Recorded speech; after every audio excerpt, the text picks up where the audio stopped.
Welcome back to the channel. This is the top 5 skills that I've learned since working in sales. As you can tell, it's night time now rather than during the day, but I wanted to get it in because I want to keep these daily uploads. So first one really is negotiation. It's the be all and end all of all sales. You can literally sell anything as long as you have a good negotiation strategy and a good way to do it. But there are, like, you know, not hundreds, but there's plenty of things that you can negotiate with. It just depends on your product and what you have. I'm just going to give the example of when I was selling timeshare. There's loads of things you can use as either like a first visit incentive, as an upsell, a downsell, a takeaway. All of these things can be used to negotiate.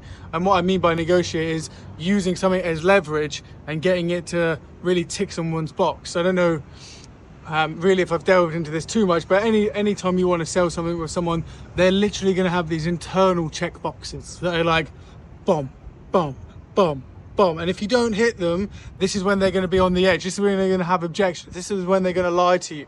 Like, you've got to know that you have to tick all of these boxes. They're going to be different for everyone, but most of them are going to be, do I trust this person? Can I see myself using this product or service? Do I need this product or service? Can I afford this product or service?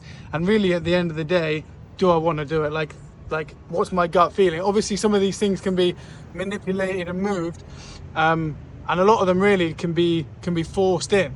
So what you want to do with the negotiation side is find what they care about, find what they want, find what's like going to make them feel like they've got a good deal. The art of good negotiation is finding out, what does this person need to buy, and how can I use that to basically over leverage the offer so that it's so good that they can't not buy it. For example, selling timeshare, when we would do it, there's things like 0% interest. It's a great negotiation tool because you'd start with, say, 7, 8, 9, 10% interest, and then you just check it down, check it down, check it down, check it down, check it down. And all the while, the person in their head is thinking, I'm paying less, I'm paying less, I'm paying less, I'm paying less. Better deal, better deal, better deal, better deal. Ping, bing, bing, bing, bing, bing, bing, tick, tick, tick, tick, tick, tick, tick. You know, it's that internal checklist that they're like, yes, I want this deal. Next thing we had to offer was like these all-inclusive coupons. So what you do is you'd buy 30 years of vacations, 1 week per year for 30 years. You can use them as you wanted. So you could use 2 a year for 15 years or 3 a year for 10 years. You could use them however you wanted at whichever resorts that you wanted to. But when you came back, not the catch, but like the caveat was you had to pay for your own all-inclusive tokens. So what we'd do is we'd say, here's 14 days all-inclusive tokens that you can use. Really, it costs fuck all for the hotel to be giving these out, or the sales line to be giving these out, but for the person, they're like, I'm saving another $100, $200 times 14. That's like $1,400 to $2,800, like, depending on how much the all-inclusive fee is for that. So they're just getting another internal check box. I don't have to think about that. I'm saving more money. The next holiday is completely free. Bam, bam, bam, bam, bam, bam, bam. Again, if you can give them more of these things that are low value to you but high value to them, they're more likely to buy.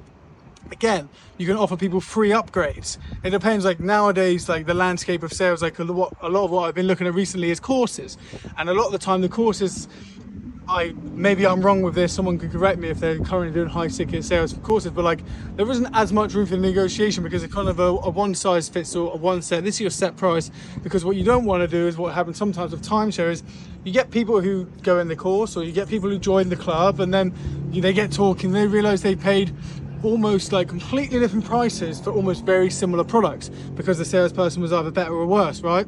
So if you do that with a course and you have, 100 members, 500 members, 1,000 members, and people are talking that you're doing big calls, you're doing big chats, you don't want there being a price discrepancy, because that's just going to breed a lack of trust, confidence, and really just create a weird atmosphere. Makes it much more easier on the offer, easier on the ads, and also it's like, if you don't want it, if you can't afford it, it doesn't matter. But it gives you less tools for negotiation. What it does do is give you the tool to negotiate on how they're going to pay it, which a lot of the time is the main sticking point. I'd say with a lot of these courses, they're, obviously they're aimed towards middle-aged women, middle-aged men, older women, whoever. But like, a lot of what I've been seeing is make money courses, sobriety courses, e-com, personal development, coach, whatever it is course, and they're usually aimed at people who are slightly younger, because there's so much pain you can delve into when you negotiate with this. You can delve into the pain of still living your 9 to 5, still in the UK, still doing the job you hate, all bum bum bum bum bum, but they don't have much buying power because they go out on the weekend, they get pissed, they spend all their money, they still live at home, blah blah blah. They don't have much buying power, so the only thing you can really do is then give them a payment plan. Payment plans really is credit. No one really wants to be doing on credit. You want to get paid in full or cash. Much better for the business for cash flow, much better for the salesperson for commission, and much better for the actual person who's doing the course, because it shows commitment and a bit of gumption that they're in it. So the first skill is negotiation, and like I say, it is an art, and it does come with a lot of strings that you can pull. Again, if you work the tour well or the call well, you can work out very early on what the person is going to be wanting, what they're going to need, and what's going to make them bite and what's going to make them budge. If you think of a person like a fish, if you get one hook in a fish and you're trying to reel it in, it's real strong, it's pulling out the line, it's pulling out you put on the brake, you put on the brake, still pulling out the line. Okay, what's going to help? Another hook in the fish's mouth. Let's get another hook in, another hook. The more hooks you can get in people's mouths, the better. The more they're sold, the more they're in, and then the more power you have when you're negotiating. Cool, so I'd say that's the number one. The number two, these aren't in like priority order. I'm freeballing this, remember, so they're just the ones that come in the dome first. The second one is just being calm in all situations, being calm under pressure, not scatting out, not getting fumbled when someone throws a big objection, not getting fumbled when someone gives you something that isn't a buying sign, not clinging on to it when someone says something that sounds like they're going to buy. Like all of these things, you got to be cool, you got to be iced, you got to be fucking literally just sat there on the call, on the phone, face to face, not bothered. Anything that goes on, you know, the wife has to leave to go sort out the kid. Okay, I'm not going to let that derail what I'm doing. I'm going to continue what I'm doing. I'm going to get back. If you think of it like a railroad, and there's loads of little tracks, and you know on a railroad you pull the little handle, it can take you onto different lanes. If you go off of the main stretch and you go on a little tangent on a side quest, all you got to do is run that and then get back in. You've got to know where you're going throughout your process, so that if you do go off course or you do skip a beat, how you're going to get back to where you need to be. Say you start with an intro, then you do a discovery, then you do building value, then you drill down into the pain points, then you give them the offer, then you negotiate. Say that's your rough process, but then you skip a few. Obviously you don't want to be giving out price super early, but like if you skip a few and go straight into pain or straight into building value, you know that you're going to have to come back to setting the scene on other areas of the call or of the talk or of the presentation. So what I mean by that with staying calm is anything can happen. There can be huge curveballs, anything can get thrown your way. For example, the biggest deal I had in timeshare, I was sat there was 12 people. There was one guy, his son, his wife, his daughter, and then literally like all the grandkids, all the other grandkids, and I was like, I don't want to do this with everyone. So instantly, what do? You don't crumble, you don't try and take everyone on the tour, you don't try and, because what's going to happen? There's a few key decision makers in any family. Number one, it'll be usually the man, and number two, usually the woman. So that's what you want, the man and the woman. But some households it'll be different. Some households it'll just be the woman, some households it'll just be the man. But as a rule of thumb, both, because then you can leverage each other and you can use them against each other. But the reason I say this is because I saw them, I said, okay guys, there's loads of you here and I don't want to be wasting your day. Again, I don't want to be wasting your day. I'm telling them that I'm going to be wasting your day if they're all here. I'm setting the scene that I don't want you here in a nice way. But obviously you're going on this tour, so put your hands up if you're a decision maker and a business person within the family. I get husband and the oldest son, he's like 25, 28 or something. Okay, cool. Everyone else, see you later. Go to breakfast, have your day. Just a quick one before we go. Dad, if you do want to buy this, not that you will, but if you did want to buy this, do you need mum to be there to make a decision? No. Mum, is that all right? Yeah. Okay, so just in case, do you want to stay close in case he has to bring you in? Okay, cool. But for the rest of the day, what we'll do is we'll ship you off. I'll take these guys out. It'll be much quicker, much more streamlined. You can still do your thing, but I'm just going to take the guys. You still get your gifts, job done, bomb. Okay, look, instantly it's like, I've just de-escalated the situation. I've made it way more manageable, staying calm under pressure, and then it's like, bomb. I've actually got exactly what I wanted. I've got who makes the decisions, They know it's a fucking sales presentation. They know that I'm going to ask them for their business. They know that someone's going to have to make a decision. And I know at the end, if he says, well, my wife might make a decision, I'm like, okay, cool, get her in.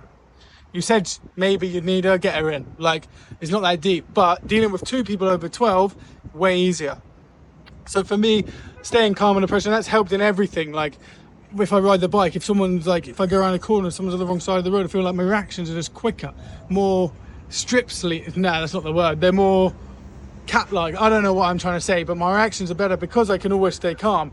Never really that bottled by anything, and never really that triggered by anything, because I know I'm just going to expect the worst, basically, and my expectations are so low of what's about to go on, especially in like a sales call. I'm like, I'm going to expect that you're not going to buy, so I never get overexcited, because no one ever buys until the money is in your account in commission. Like, that's rule of thumb.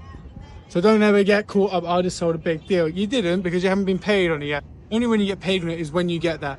I've had many a time where you get super excited. I did this, I did that, I did this, I did that. Then cancel, and you're like, motherfucker. Anyways, staying calm is really good. Next is the importance of self-development. What I noticed with sales is I always thought I was a natural salesperson because I could just talk. People liked me. I was super authentic. The gift of the gab, whatever you want to call it. But also what I did have is a huge array of different experiences. So I could literally get a commonality, or get on someone's good side just because I knew a little bit about everything. Not enough, but just enough to make me sound like I knew what I was saying. And if I didn't know, for example, there's one guy who went hunting. I was like, I've never been hunting. I've been spearfishing, and I absolutely loved the experience, told him about the experience. But tell me about deer hunting. Bomb, you're in. Bomb, you're in. These guys would take me out to dinner. They'd buy me cigars. They'd call me their son. Like, you have to become the person that they want you to be a lot of the time. Like, who do they want you to be? Do they want you to be their authority figure? Do they want you to be their Jesus Christ? You want them to be their best friend, their son, whoever it is. Obviously, you still have to be able to ask for the money and give the hard answers and give the hard questions, but you have to sort of mold yourself into being the person you want to be. And through self-development, from listening to books, reading books, listening to books, doing more reps, and just talking to more people about sales, and doing actual role play and tuition with sales trainers, did I get much better. And now I actively will listen to either a business or a sales book as often as possible. The one at the moment I have is So Good They Can't Doubt Me, I think it is. It's about, doesn't matter what you're doing in your life, you only like stuff that you're really good at. So focus on getting really good at something, and then you'll like it. Very basic premise, and for me it's really good because I get a bit caught up in the whole passion project thing and the living my life and making money thing, and I want to try and combine the two, but it doesn't always work like that. And I know that there's certain elements of my life where I could just become more of an expert and I'd be way happier about it. Anyway, so personal development was number 3. Number 4, pattern interrupts. Huge. Doing anything out of the ordinary just to break the mold, break the style, change what's going on. Everyone's so indoctrinated into, hello, nice to meet you, how was your weekend? Okay, tell me about your family. Oh, no way, how old are the kids? Congrats. Did you go to the pub? Like, that shit is bullshit. No one wants to listen to that. I don't fuck with that. Like, I'll do a little soft intro and I'll do a bit of fucking chat, who's your father? But at the end of the day, I'm like, this is a business meeting. This is a sales presentation. I'm here at the end of the day to earn your business. And I'm going to do my best to do that. But you're only going to let me earn your business if you like me, you can afford the product, and you're going to use it. Right? Right. Then, for me, I'm just very much on the premise of, you don't know me, I don't know you, you don't owe me anything, I don't owe you anything. You're not going to waste my time, I'm not going to waste your time. Super transactional to begin with, because I like having people at an arm's length. Because I'm like, keep you at an arm's length. I can't even remember what the point of this one was, but keep me at an arm's length. And then as you go through the process, I'll then let you in more and more and more. It's like if you watch a film and when like people are really into series nowadays because you see character progression. From season 1, episode 1 to season 5, episode 9, whatever it is, you see these characters grow and change and mold, and you become more attached to them. When you become more attached to them, you like them even more, you hate them even more, whichever way it is. The same in a sales presentation. If you keep someone at bay straight away, over the course of the hour or hour and a half, whatever it is, they'll become warm to you. You let them in a little bit. At first you were cold, now you're a bit warmer. Whoa, but you keep that very, very clear. so it's not wasting time. I've actually forgotten which what it taught me. In the comments you can add it in, but what I'm saying at the end of the day is really just setting the scene, being professional, and not pretending like you're there for anything else, being transparent, being honest, and just not really caring about the outcome, giving the facts, giving the figures, and really trying to delve deep into what the person wants, needs, and desires. Everyone is riddled with anxieties, everyone's riddled with fucking hopes, aspirations, insecurities, whatever it is. Everyone's got them in abundance, and all you've got to do is find the trigger points and what they care about. Imagine you're a masseuse, you go into massage someone's back, you're going to look for those trigger points. You'll soon find when you feel one, because you'll boop, boop, boop, and you'll feel them and you'll get them. When you do get them, you need to work it. You need to work it and really massage it. Same with sales. You find that someone's trigger point is that they hate their job and they're just going round and round in this circle. Okay, well, how does that make you feel? Well, if it makes me feel like I'm not going anywhere. What do you mean by not going anywhere? Well, I feel like I've got more to give. Well, what do you think you have to give? Well, what I want to do is, do more public speaking and talk about my experience. Well, why would you want to do that? Because I want to be more of something more grandiose in the world. Well, what do you want to talk about? I'd like to talk about business. What business is that? Well, I haven't started one yet. What business do you want to start? You're getting deeper and deeper and deeper and deeper and deeper, and you're just digging. You're like a miner. You're like, boom, boom, boom, boom. It's so easy. All you got to do is actually give a fuck, which is way easier said than done. But like for me, whenever I've met someone, unless I really didn't like them, which is very uncommon, but if I really didn't like them, I usually got on with them, and they usually had something either I could give them as helpful or they could give something to me as helpful. And then as long as there's an exchange, it usually went pretty well. Obviously not everyone's going to buy, and you can't force people to buy, but what you can do is at least leave it on a great note, so that if they ever do want to buy, they'll come back to you. Or if they ever have the consideration or they talk to someone else, then they'll refer you. Like, you don't want to burn bridges at all. You want to make sure you do the best job possible to get the most percentage chance of closing that deal. But when push comes to shove, some people can't afford it. And at the end of the day, you like, I've done that before, where you sell deals to people and they can't afford it. And I literally had this woman who signed on the dotted line, paid, and then cancelled as soon as we left, because she was like, I can't actually afford it. I just didn't want to let them down. I'm like, whoa, I've not done my job there. That's like complete against what I'm meant to be doing. So number 4, have no idea what it was. But if basically what you can tell from that is like just setting the scene, not caring, setting it up properly, and just being more of a stand-up person. I should really start to write these down and rehearse them a little bit more, but I do like the 3-ball method. But right now I know that in my mind there's a little bit of something here for number 5 that I could be sprinkling some extra value on top. So I'm gonna have to do another one of these videos. But number 5 for me was really just having the mindset shift of today is the only day that matters, the actual presence. Because it's very easy to get caught up into, I'm going to do this tomorrow, I'm going to do this tomorrow, I've got this to do, blah, blah, blah, blah, blah, blah, blah. Here's my to-do list, here's my goals, here's my aspirations, here's my 6-month plan, blah, blah, blah. But at the end of the day, when it comes to sales, you live and die by your numbers. And the only thing that actually matters is the right here and the right now. So you got to come correct every day. You got to come prepared. You got to make sure that you have your A game in, whether that's psyching yourself up with the gym, whether that's listening to some music, whether it's eating good food, whether it's going for a run, whatever it is, you got to do it, because you know this is a game and you have to perform the best. It's like being in COD, Call of Duty, blah, blah, blah, blah, blah. The more you play, the better you get. The more you train, the better you get. The more you're in it, the better you are. You know, when everyone has that flow focus mode where you're just in the zone. Same for sales. Obviously, if you're taking multiple calls a day, it's draining and it's hard. But when I did timeshare, for example, every morning I would barely even talk in the car on the way there. I'd be dialed in, I'd have music on, and I'd just be bopping, sunglasses on. And I knew that I was in to fucking kill. I knew that I was there to take over. I knew that I was there to just hammer it home. I was like, this is gonna go down. And you've got these affirmations, the self-talk, the positive, I've got this. I know that I'm gonna fucking close this deal and we're gonna be out of here and we're gonna love it. Bam, bam, bam, bam, bam, bam, bam, bam, bam. You've got to be dialed in. Nothing can get in your brain. And this is something that I personally have missed recently with doing more like lead gen and cold calls, is that it's not that you get so much rejection, but I want less opportunities but more high value. Whereas lead gen is loads of opportunities, low value, low expectations. Whereas what I want is the mental preparation, that goes into these calls, and then just the absolute like art of closing and art of setting these up doing a good discovery, finding out the pain points, really delving into what's going on in their mind. You become a bit of a shrink or a psychiatrist for a short period, because you're just getting into their brain. And that's something that I know that I've become really good at. It's just, I know how to ask questions, I know how to dig properly, and I know how to get people to tell me what I want them to tell me. Not that there's like an agenda, but I'm like, you can smell it on someone when they've got something to say. So that for me, really getting into the mind and just having that mindset shift of the present is the most important was key. And then also when you leave, when you finish for the day, you have to then end it. That is your day done. No ifs, no buts, no maybes. Your day is done. You don't think about what happened, you don't fucking go back to it. The only time you go back to it is for self-development and for tuition, either later or the next day.